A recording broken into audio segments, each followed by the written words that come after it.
लोग आज से नया एक चैप्टर स्टार्ट कर रहे हैं विज्ञान का, कार्बन एवं उसके यौगिक।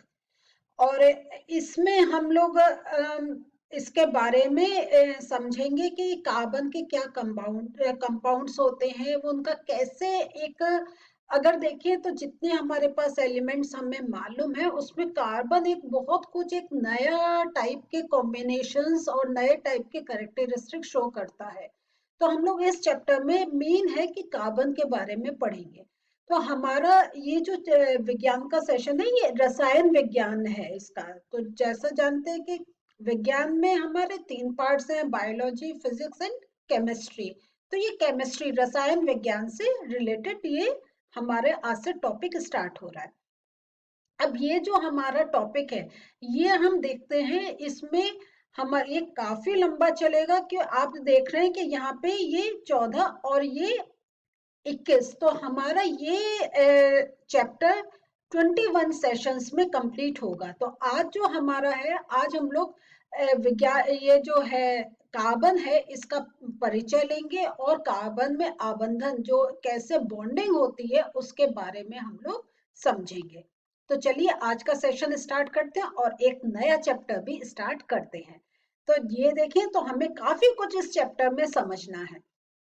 तो मैं ये कहूंगी कि आप ये जो टॉपिक्स हैं तो ये जैसा जानते हैं छोटे छोटे टॉपिक्स में हम कवर करते हैं, लेकिन कहीं अगर कोई टॉपिक क्लियर नहीं हो तो मैं ये रिक्वेस्ट है कि आप नए सेशन की तरफ नहीं जाएं। ये जो आपको नहीं समझ में आया उसको ये सेशन अटेंड करके प्लस अपना बुक से जैसे है उतना टॉपिक क्लियर करते चले जाएं, क्योंकि ये बहुत बड़ा चैप्टर है और इसमें आपको बहुत नई जानकारियां मिलनी है। हो सकता है कुछ नए कॉन्सेप्ट्स भी आपको पता चले।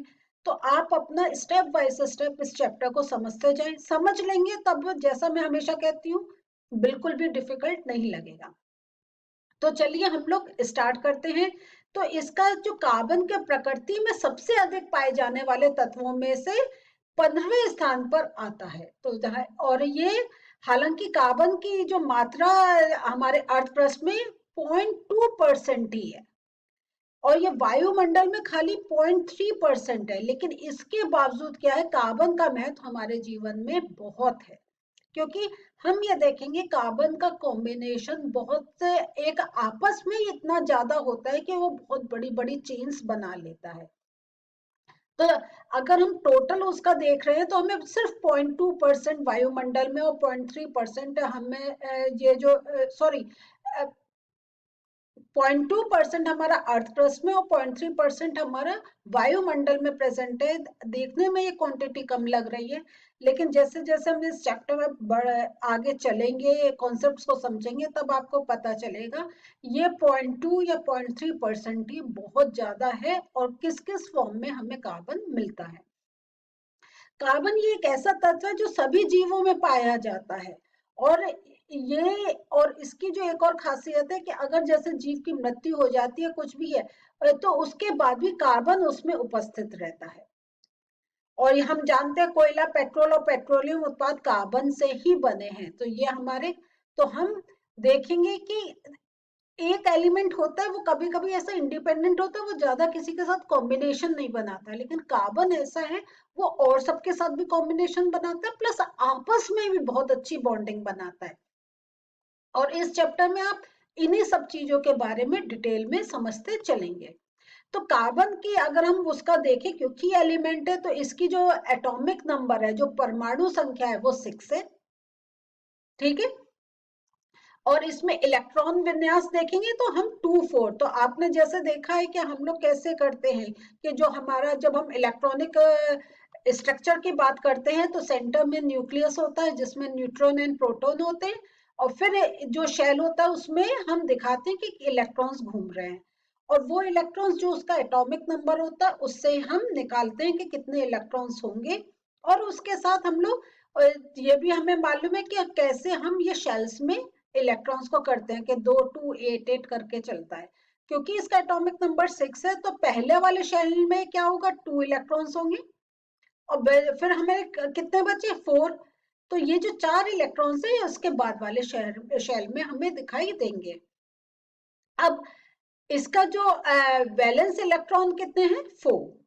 तो ये वैलेंस इलेक्ट्रॉन्स क्या होते हैं, कुछ याद है आपको, क्या होते हैं? जो आउटर मोस्ट शेल में होते हैं, बिल्कुल ठीक सोच रहे हैं। जितने इलेक्ट्रॉन्स हमारे आउटर मोस्ट शेल, जिस एटम का जो आउटर मोस्ट शेल है, जो बिल्कुल बाहरी जो शेल है, उसमें जो इलेक्ट्रॉन्स होते हैं वो उसके वैलेंस इलेक्ट्रॉन्स होते हैं।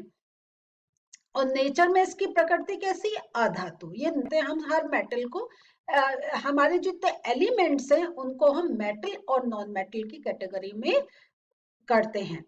अब ये जो है, क्योंकि कार्बन की संयोजकता 4 है, तो अतः कार्बन को क्या कहते हैं, हम टेट्रावेलेंट कहा जाता है। तो ये बहुत इंपॉर्टेंट पॉइंट है, इसलिए मैंने ये आपके इस सर्कल में दिखाया है, ये बहुत इंपॉर्टेंट है। आप पहले समझ लीजिए और मैं चाहती हूँ इसको कहीं नोट भी कर लीजिए। तो कार्बन क्या है, ये टेट्रावेलेंट है क्योंकि इसकी संयोजकता जो है वो 4 है।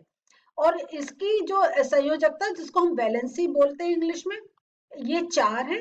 तो इसका क्या है, ये एक ही या अलग अलग तत्वों के 4 परमाणुओं के साथ प्रतिक्रिया कर कंपाउंड बना सकता है। क्योंकि हम ये देखते हैं कि जितने भी एलिमेंट्स होते हैं वो अपना जो बाहर का शेल है या तो इलेक्ट्रॉन्स देकर या लेकर अपने शेल, अपने ऑक्टेट को कंप्लीट करना चाहते हैं, और वो एक इनर्ट उनका होता है कि वो एक या तो देकर या लेकर वो एक इनर्ट फॉर्म ले लें। तो इसमें जो ये जो कार्बन का है, इसकी 4 है, तो इसका मतलब है 4 या तो वो दे सकता है या ले सकता है, या वो और के साथ कंबाइन करके अपना एक 8 इलेक्ट्रॉन का जो उसका एक टारगेट है उससे पूरा कर सकता है। तो ये एक बहुत यूनिक चीज है, ये हमें और किसी एलिमेंट में देखने को नहीं मिलती। अब जब हम कार्बन में आबंधन बॉन्ड्स की बात करते हैं तो सबसे पहले हम सहसंयोजी आबंध की बात करते हैं। तो सहसंयोजी आबंध सभी परमाणु स्थायी इलेक्ट्रॉनिक विन्यास प्राप्त करने के लिए, जैसा मैंने अभी आपको बताया था कि वो सारा एक बॉन्ड बनाते हैं। और वो जो इनर्ट गैस में कह रही थी उसको हम नोबल गैस भी कहते हैं। वो अपना जो पास की जो होती है, जो मीन्स जब आप पीरियोडिक टेबल में देखेंगे तो उनके उसके जो नियरेस्ट जो एक नोबल गैस होगी वो वाला कॉन्फ़िगरेशन अपने अंदर लाने का पूरा कोशिश करते हैं। क्योंकि कार्बन की जो हम देख रहे हैं वैलेंसी ये 4 है, तो ये जो कार्बन है वो अभी जो मैं बताऊंगी वो 2 तरीकों से स्थायी इलेक्ट्रॉनिक विन्यास प्राप्त करने की कोशिश करता है। पहली तो आ गई है इलेक्ट्रॉन खोकर। वो इलेक्ट्रॉन खोकर अपना कर सकता है कि मीन्स जो 4 इलेक्ट्रॉन है वो 4 इलेक्ट्रॉन खो दे, और तो क्या होगा ये देखिए, इसमें जब वो बाहर के 4 इलेक्ट्रॉन खोल देगा तो वो हीलियम क्या है, नोबल गैस है, उसका विन्यास प्राप्त कर लेगा, उसका 2 आ जाता है, ठीक है। तो वो तो ये क्या है, अपनी बाहरी कक्षा से वर्तमान 4 इलेक्ट्रॉन को खोने के पश्चात उसका क्या हो जाएगा, C+4, क्योंकि उसने 4 इलेक्ट्रॉन खोए हैं। तो आपको मालूम है वैलेंसी का हम कैसे करते हैं, क्योंकि खो रहा है इसलिए +4 लेगा तो -4 हो जाएगा। क्यों? क्योंकि वो इलेक्ट्रॉन्स ले रहा है, इलेक्ट्रॉन पे नेगेटिव चार्ज होते हैं।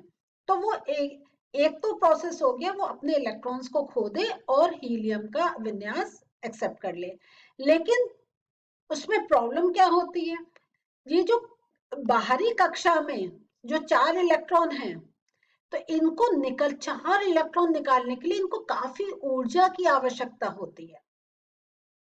और उसके साथ यह होगा कि चलो वो ऊर्जा मिल भी गई, उसने इलेक्ट्रॉन्स खो भी दिए, लेकिन उसके बाद क्या होगा, इसके खोने के पश्चात कार्बन की कक्षा में मात्र क्या होंगे, सिर्फ 2 इलेक्ट्रॉन रह जाएंगे, जैसा अभी हमने हीलियम का केस में देखा था, वो वाला विन्यास आ जाएगा। तो ये समझ लीजिए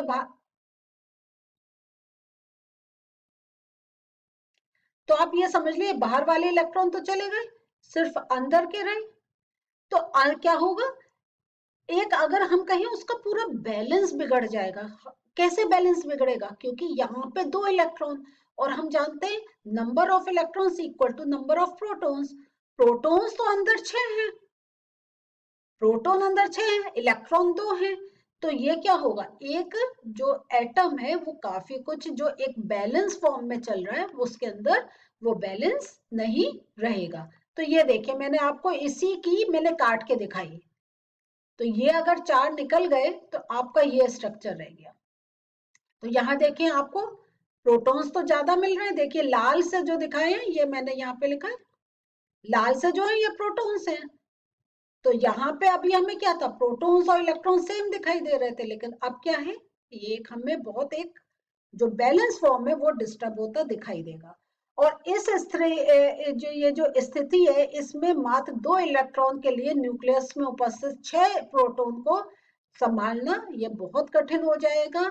और कार्बन का जो न्यूक्लियस है, जो केंद्रक है, वो स्थायी नहीं रह पाएगा और वो टूट जाएगा। और 4 इलेक्ट्रॉन को खोकर कार्बन के लिए स्थायी इलेक्ट्रॉनिक विन्यास प्राप्त करना, अगर हम देखें, ये एक संभव नहीं होगा। दूसरा आ जाता 4 इलेक्ट्रॉन प्राप्त करके, अगर वो 4 इलेक्ट्रॉन ले ले, तो यदि अगर वो 4 इलेक्ट्रॉन ले लेगा तो क्या होगा, तो इस स्थिति में कार्बन की कक्षा में कितने हो जाएंगे, 10 इलेक्ट्रॉन, क्योंकि 6 पहले से हैं, 4 उसने और ले लिए, टोटल कितने हो गए, 10 इलेक्ट्रॉन। और फिर हमें एक डिसबैलेंस मिलेगा, क्योंकि हमें सेंटर में तो प्रोटॉन नंबर पे तो कोई फर्क नहीं पड़ रहा है, प्रोटॉन उतने ही है। तो तब भी क्या होगा, वो एक डिसबैलेंस रहेगा और परमाणु जो है वो टूट जाएगा। तो इसलिए अगर हम देखते हैं तो उसका लेना भी संभव नहीं होता है। तो अब क्या करना चाहिए, तो अतः कार्बन इलेक्ट्रॉन को साझेदारी द्वारा अपने बॉन्ड बनाकर एक स्थायी इलेक्ट्रॉनिक विन्यास प्राप्त करने का प्रयत्न करना चाहिए, क्योंकि वो उसको ना तो वो दे रहा है ना वो ले रहा है, तो वो एक जब साझेदारी कर रहा है तो दूसरा जो 4 इलेक्ट्रॉन है और इसके अपने 4 इलेक्ट्रॉन है, जब आपस में उन्होंने एक कहीं शेयरिंग कर ली, तो जो एक अगर जो एक बैलेंस है एटम का वो बना रहेगा, न्यूक्लियस में कोई डिस्टरबेंस नहीं उत्पन्न होगा।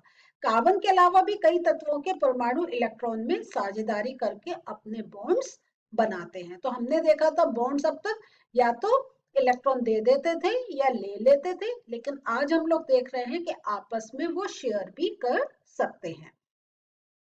तो आज हम लोगों ने क्या पढ़ा, आज हम लोगों ने देखा कि कार्बन जो है उसमें का जो इलेक्ट्रॉनिक जो एक हमने देखा एटॉमिक नंबर जो देखा वो 6 है, उसके वजह से उसके बाहर के शेल में 4 इलेक्ट्रॉन है, और 4 इलेक्ट्रॉन देना या 4 इलेक्ट्रॉन लेना एक बहुत ही एक कठिन एक क्रिया होगी, जिसमें न्यूक्लियस में डिस्टरबेंस होके कार्बन एटम टूट सकता है। इसलिए कार्बन शेयरिंग करता है और शेयर करके बॉन्ड्स बनाता है। कैसे बॉन्ड्स बनते हैं, क्या उनका प्रोसेस होता है, क्या नए कंपाउंड्स बनते हैं, ये सब हम आने वाले सेशंस में सीखेंगे। अगले सेशन में फिर मिलते हैं, बाय।